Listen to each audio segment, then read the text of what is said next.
Dear comrades of ICOR, greetings from Afghanistan, a country that has been suffering under the grip of imperialism and fundamentalism for over 4 decades.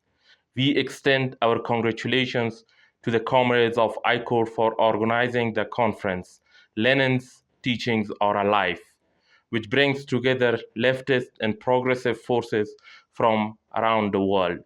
Although a representative from the Solidarity Party of Afghanistan was invited to attend this event in person, unfortunately, despite our deep desire to be part of this conference, due to visa restrictions for Afghan citizens, our representative was unable to travel. Lenin's ideas and teachings have deep roots in our country.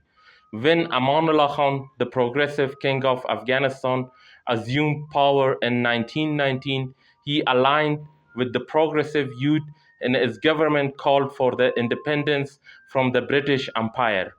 On 10 October 1919, Muhammad Wali Khan arrived in Moscow as ambassador extraordinary and met Lenin on 14 October, delivering Amanullah Khan's letter seeking support to fight the British Empire.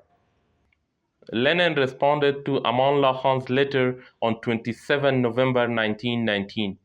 The workers' and peasants' government is inclined to grant such assistance on the widest scale to the Afghan nation, and what is more, to repair the injustice done by the former government of Russian Tsars by adjusting the Soviet-Afghan frontier as to add to the territory of Afghanistan at the expense of Russia.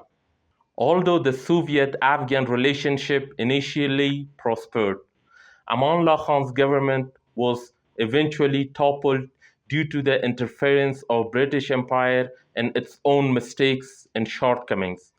Amanullah Khan was replaced by an ignorant, fanatic cleric named Abibullah Kalakani, who implemented policies similar to those of his descendants, the Jihadis and Taliban. Afghanistan was occupied in 1978 by the Soviet Union, which had long abandoned Lenin's revolutionary ideals.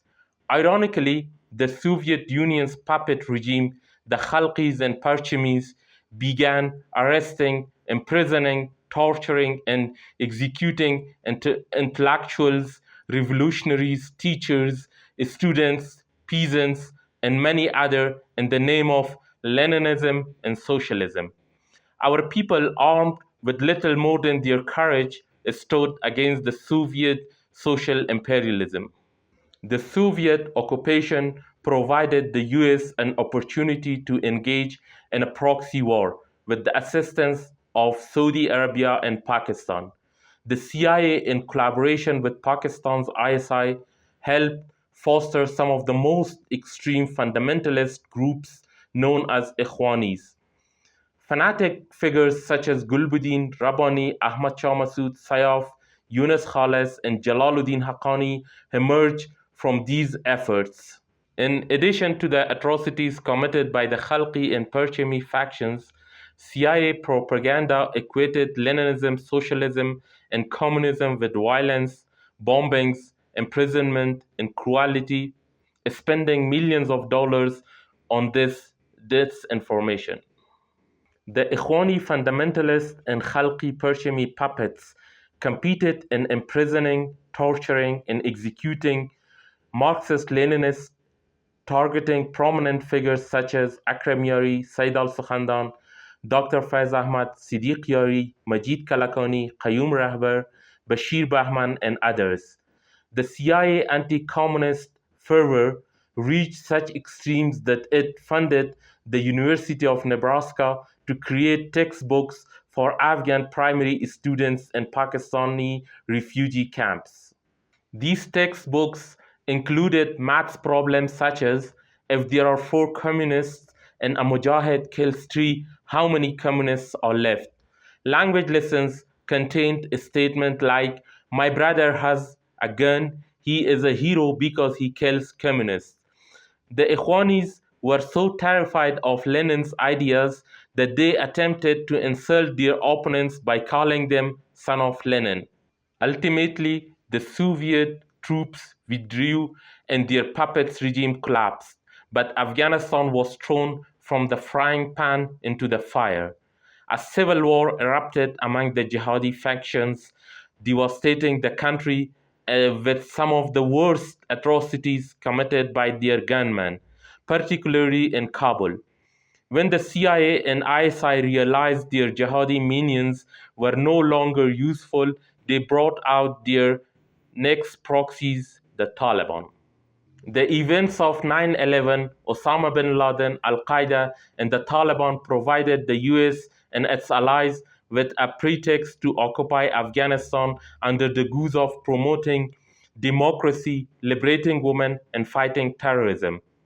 Lenin teaches us that a key characteristic of imperialism is the division of world among capitalist powers. Thus, US imperialism attacked Afghanistan to establish a stronghold against emerging rivals China and Russia, to allow its weapons and warfare companies to profit from the war, to generate hundreds of billions of dollars from the opium and heroin production, and to exploit Afghanistan's untouched underground resources with impunity. Lenin also reminds us that imperialism always relies on the most reactionary and decaying forces, which was evident on how US imperialism and its allies operated in Afghanistan. After 20 years of a puppet regime made up of jihadis, Taliban, Khalqis, Perchemis, and pro US figures, Afghanistan became one of the most insecure, impoverished, and corrupt nations in the world. Once again, the fate of our long suffering people was handed over to the most despotic, misogynist, and terrorist group, the Taliban. Taliban are a product of the US and the West, and such an ignorant and terrorist forces is the best ally of the US to fight any form of progressive, leftist, and revolutionary groups and individuals in Afghanistan.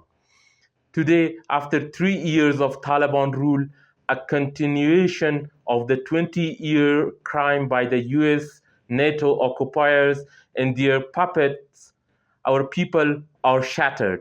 And we have witnessed some of the most tragic events in our history. Dear comrades, Lenin's teachings emphasize the need for a disciplined and organized vanguard party, the vital role of women in revolution, the importance of relying on the most progressive forces, timely determination and flexibility, and a deep analysis of world powers and internal forces. To transform this hellish situation and free ourselves from the yoke of imperialism and the claws of fundamentalism, we in the Solidarity Party of Afghanistan believe we must abide by Lenin's teachings. Revolutions around the world, whether in China, Russia, Vietnam, or Cuba, have proven this. Russia and the world were liberated from the deadly claws of fascism through Lenin's ideas and teachings, and so will Afghanistan. We must seize every opportunity to raise awareness, unite, mobilize, and lead an uprising of the people. In this struggle, we must also be prepared to make great sacrifice. The imperialists and reactionary forces fear parties and organizations that are led by Lenin's teachings and make them the guiding principle of their struggle, because such party cannot be defeated. An organization that bases its struggle on Lenin's teachings becomes so strong, sharp, and powerful that it can certainly lead the working masses to victory in the hard struggle.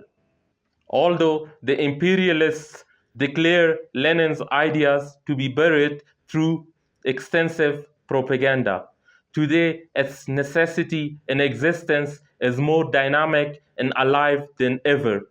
Thank you so much.